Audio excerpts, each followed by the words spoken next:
to the Any Key Radio Show. I'm your host, Kenny Any Key Moore. We're back for another episode and we're glad to have you join us. We're doing another holiday episode, so this is the Christmas episode. We have some special guests that are going to join us to talk about their new Christmas project. But before we get to them, we're going to play some music. We're going to start with This Christmas by Marley Music featuring Rick Watford and my brother Tobias Tankard Jr.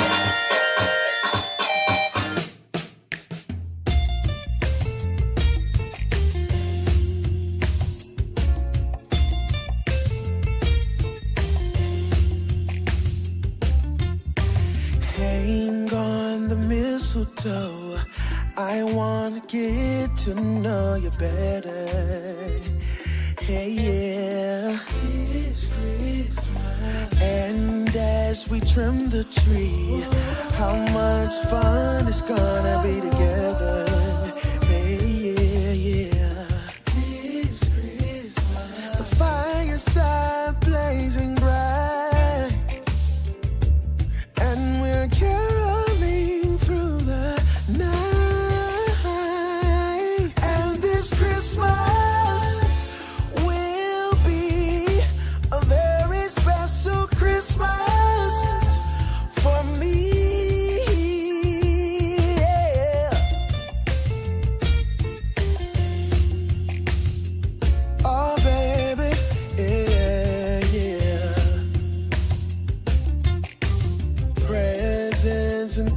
are here.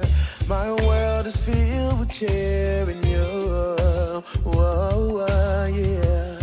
It's Christmas. And as I look around, your eyes outshine the town. They do. Yeah, yeah. Ooh, the fireside blazing bright,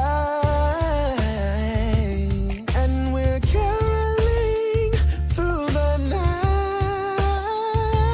And this Christmas will be a very special Christmas for me.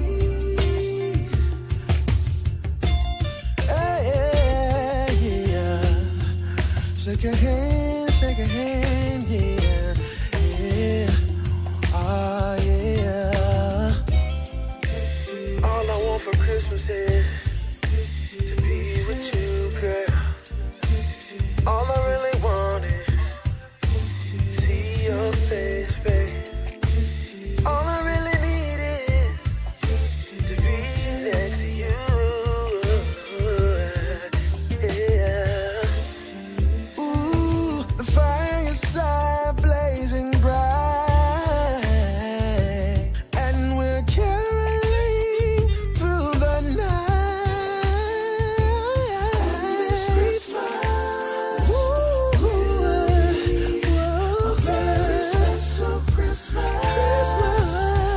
for me. Ooh, oh yeah. Merry Christmas, baby, yeah. Oh, yeah, yeah. Oh, yeah, yeah. Merry Christmas, girl. Merry Christmas, girl. Merry Christmas, girl. Yeah, yeah, yeah.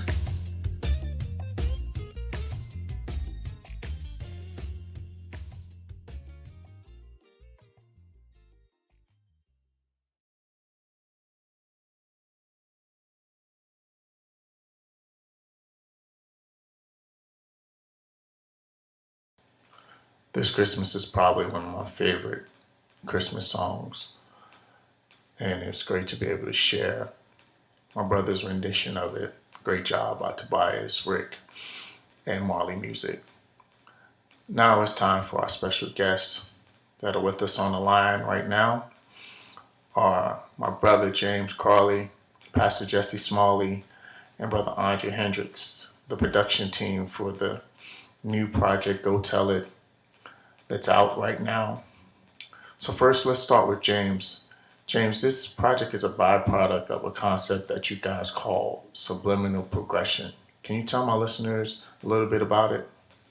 If once you introduce the whole song or whatever, now the church and the people are more acclimated to that song. I heard it before, or it feels good. It feels it's not like you just jumping in trying to do a Kim Burrell song or verse, but you might add a drive that she's done to a traditional, whether it's a hymn or something like that. You might add a drive or a piece of it in there to where it's just people hear it and then they accept it versus it just being stuffed down their throat. So that just goes across the board for everything in administration and in ministry and ushers, whatever. It's just so those little subliminal things that help progress. And before you know it, the whole church has a different perspective. All the people have a different perspective of music, of church as a whole. I know one time we took our whole ministry to Bishop James Crawley's conference in Dallas. So that was a subliminal progression because they got... Yeah, I remember you telling me about that.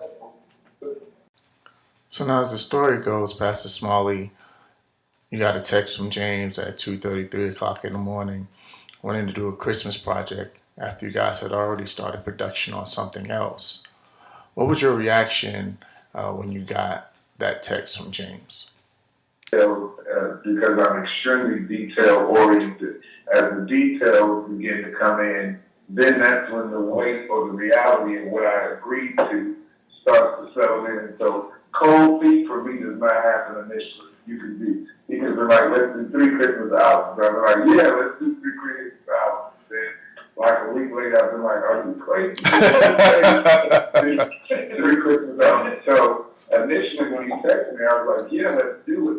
And I think that was a Saturday, Sunday morning. So it was like Sunday morning, 3 o'clock in the morning.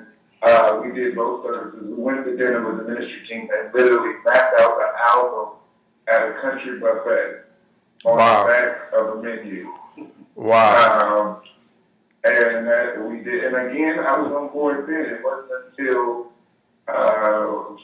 we started really mapping out and the project began to get larger. And by larger, I mean the budget.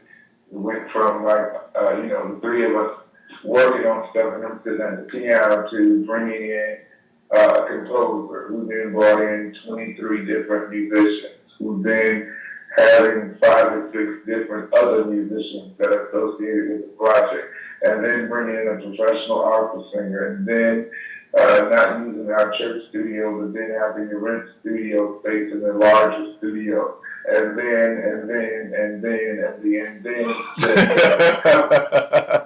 so yes, sir.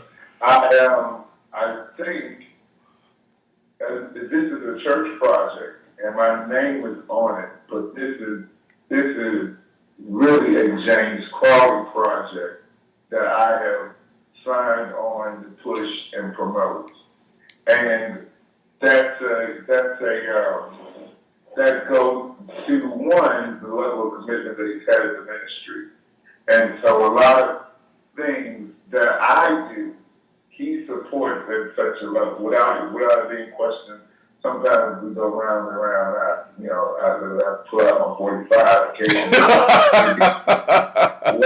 But I've never had any major hiccups. So when it comes to building music and production, which is something I'm passionate about, but also key, I often will commit to things, not so much on how it's going to benefit me or even the ministry in this arena. This is really one of his babies that he produced, and so as a supporter and a spiritual covering, and in some ways I'm obligated to promote and push that. In the earth realm, he had 5 kids, and it looks like in his spiritual realm, he's just going to keep on burgers and babies. I guess he's just one frugal individual. So, this project, it was amazing in that instance, and just to see, and we had this conversation, even if it doesn't, we're not looking for Stellas or Grammys, that's really not the ambition or the expectation, even the way that we charted was never the goal, but to see how our ministry confidence has transformed, just to see the local worship team and even the membership body, the excitement, the enthusiasm, the transformation that they've been able to identify with, even with them not being non-musical, but being able to celebrate something as a whole, even though they're not on the project. Someone has to be like, your name is on it, but you're not talking, you're not singing. No, but even in that, our ministry is celebrating those who are on it, those who are not. It's such a corporate presentation.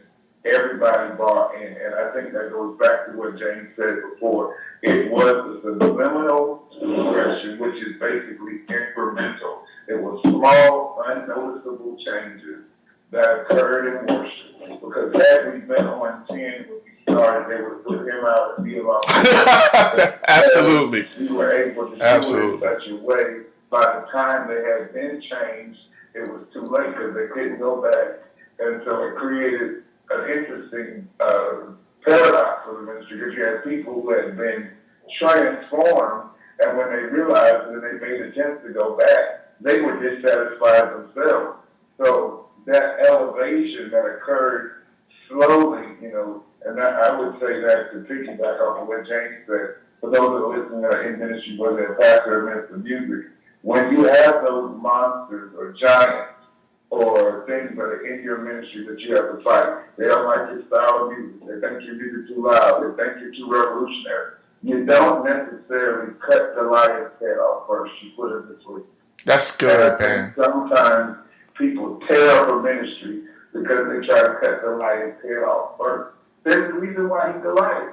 You don't just walk up and cut his head off. And sometimes there are strongholds or ministries where things have been in existence for years and years, Sure. and then you come in and big bad MC and you think you're going to regulate the deacon board and change the mothers, and then you wonder why you're unemployed in 6 months. You put the lion to sleep. It's got to be organic and subliminal. Yeah, absolutely. So I think the thing that stood out to me, or one of the things that stood out to me that you said, is that you guys didn't have a ambitious or I guess for lack of a better term, a secular ambition in terms of wanting recognition. And I think God honored that. And that's why the project is doing so well and charting the way it has, because you didn't do it for the awards or for the recognition. You did it from a pure place. And let me be clear, because, I don't want anyone in the audience to think that it's wrong for people to desire to do well. It's not. Absolutely not. Because I know there are people that do it, they want it. But I think I was very intentional with myself and even with the team to let them know, if we put a lot of weight on how we're received, then we give the audience control over how we feel about what we produce. And if a lot of people say great, then great. And if nobody say great, then it's not great. So by changing what success looks like for us, we control whether or not we were successful, not other people. Right? Okay. Yeah, I get that. Here's the last question. And I appreciate the time you guys have spent with us so far. The project has a very eclectic sound in terms of the styles in which you guys use. You mentioned opera, and there's my favorite is the title track, the "Go Tell It." But kind of talk about and you talked about it a little bit in terms of contributors, but go into a little more detail in terms of how you guys decided on the musical direction, and talk about some of the people that are featured on the project. And if they're there and they want to jump in and say something, they can feel free to jump in as well. Well, I'll say this, and I know bring Andre in, who was one of the primary writers on the project. We, in our local service, are a hybrid, and we don't say that like loosely. Like one moment the praise team can literally get up and sing Hillsong and the Hillsong and strings and carrying on their crying. And I'll walk up right behind them and say, great Jehovah, guide me over and sit there and land. Gotcha. And so it is conditions where if we are authentic to ourselves, it has to be variety. Definitely. If we had to just do one particular genre, I don't know if we could produce that because it wouldn't be true to us. And that's why even Andre, who's one of our local praise and worship leaders, I will let him maybe even give insight to what it is to have to facilitate worship as a worship leader and then participate in an environment where it's always changing and how that's developed him as a writer and as a musician being thrown in what is considered to be a musical spin cycle. So I'll let him basically to piggyback off of him, the history that I have with both my pastor and my music director is I've always been challenged to be creative. That's be big. creative on the spot. And we get a lot of that in our regular services on a day to or week to week basis. James, again, going back on the subliminal progression, a lot of times he is just honestly on the organ. And he will give myself or any of the other worship leaders, he says, hey, these are the songs, but do not marry yourself to the concept of that song. I want you to be creative, and I will facilitate you being creative with that team. And because of that, me personally, I've been able to develop my own identity as it relates to worship. And it just honestly carried over into the album itself. So, when to go back on what they were talking about, the conception of the album, a lot of it was, yes, it was planned out, but when we actually got together, a lot of we caught on being able to catch the mistakes. For example, James would play something totally random on the piano, and I was like, wait, what did you just play? What was that? He's like, I don't know. So I mean, play it again. And that we would honestly birth things out of those small opportunities to catch random creativity from there. And I would say, again, it just honestly correlates into what we do every single Sunday, every rehearsal. It's a culture that we've developed within the ministry. So it just honestly, it carries right on over into the album. And that's how you get the variety. That's how you get the creativity. And that's how you get the timeline that we were allowed to utilize in the album. And I want to piggyback off of what he said for a minute, Kenny. He said random creativity. And, the perfectionist in me really finds that problematic, but it is very true that a lot of, and I'm a planner, which is why I am as well, so I get it. Strong issues with the way that we work, even though the way that we work is the result of my ingenuity. But it's really random creative moments that we capitalize on. It'll be something random in service, and we don't miss moments. I think that's one of the big. things I try to Yeah, absolutely. If it's a moment, you step on the gas and you wear that moment out. Yes, sir. Yes, sir. So here's my last question. Let me ask it this way.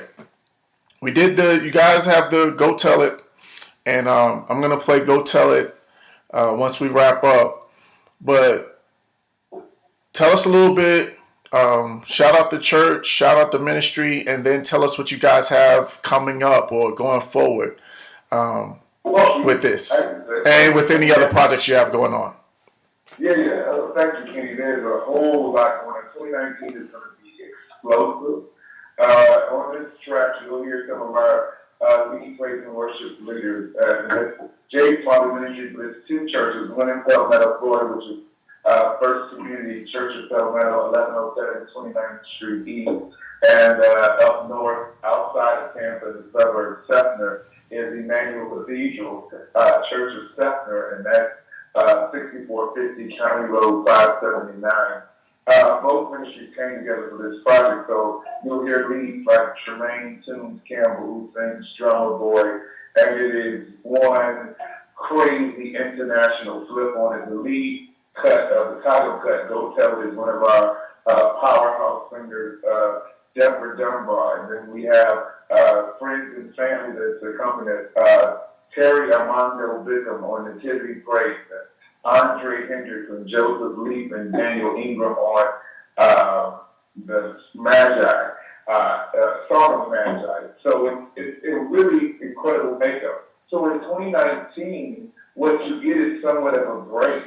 The Christmas project presented all of the talent compressed. 2019, you will see the branching out of some of those leaders and even other leaders that we didn't highlight, stepping out into the light with their own projects. The first, in the spring, early spring, we're talking about releasing Tremaine Toombs Campbell project. It'll be a self-entitled project, Tremaine, which is a dope mixing and blending of all different types of music, from traditional gospel to bluegrass to neo soul to pop rock. It's really it's a real mix of different genres of music, which I'm curious how we're going to even start lifting our music for it to be charted, because it's not just gospel. It really can fit in different arenas. And then I'm working on something that I'm debuting it on the show. Hopefully no one take it from me. I'm working on a project called Hymnody, where I am passionate about bringing and keeping the hymns to the church, but I want the hymns to be applicable to young people. So we'll be revamping and restructuring hymns so that we get the content and even the message and the spirit of the hymn with maybe a different presentation. I love it. On that. So those are two projects that I know are coming out. There are a few others that I don't want to highlight yet because I can't give you all my good shit. Of course not. Of course not. All right. I want to thank you all for coming on and being on the show. I've had an opportunity to hear some of that stuff. All my listeners, I've heard a few of those cuts that they got coming. And all I'm going to tell you, I'm going to give you 3 words. Come by here. When you hear this song, your praise teams all over the country are going to be using this song on Sunday morning. Because the way they church at the drive, I promise you, listen, I'm just waiting for them to release it so we can wait. Oh, it's already, I'm letting you know. I'm telling you right now. You guys ever come to St. Paul, at any point in time, you may hear this song. I'm just letting you know now. Full disclosure. So again, thanks guys for coming on and being with us. Thank you, man. We appreciate the opportunity to share. We thank you for using your platform to uplift your people and get the message out. That's really, some people can, when they do what you're doing, sometimes they can be selfish and self-absorbed. But you continue to make it about the people that you love and the people that you serve and the people that you're trying to reach.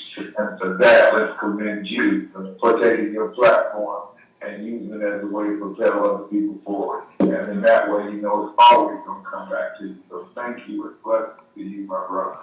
I appreciate that. And blessings back to you as well. And James, real quick, thank you for the horn arrangement that you did for the song that I got coming. Pastor, I'm going to send it down to you guys so you can hear it. Get ready to mix it down and all that good stuff. And hopefully let us know when the release concert and all that stuff is, and I'll see if I can try to get down there and fellowship with you guys.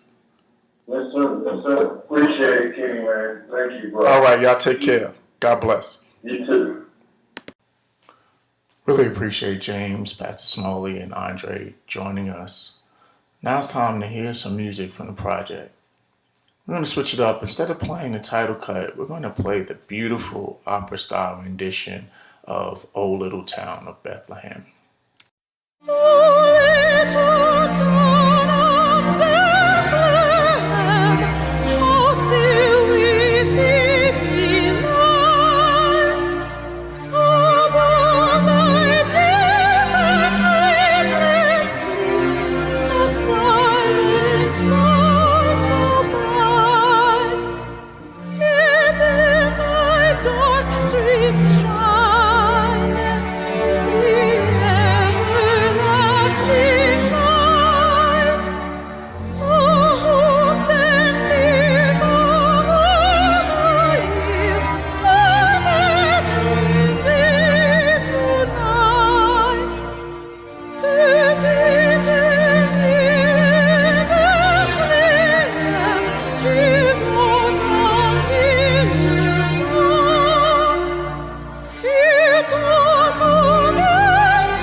That was Have Yourself a Merry Little Christmas by another one of my music brothers, Jamel Johnson, from the We Cry Holy Christmas project. Went from classical to jazz with that one after starting the show with some soul with This Christmas. The NEK Radio Show tries to be versatile and showcase all styles and presentations of music. Now it's time for an NEK Music Moment.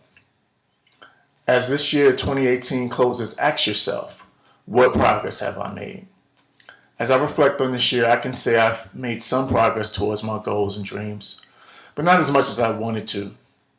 I'm a bit of a perfectionist by nature, so when I set a goal for myself, I tend to have tunnel vision so that I can focus on reaching it. Whatever works for you, whether it's tunnel vision or some other strategy, find it and use it. Remove yourself from any negative influences or environments if they are keeping you from making progress.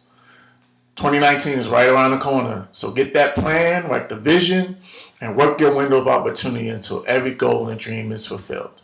All right, that's it for this episode of the NEK Radio Show. Until next time, remember, always be positive on purpose.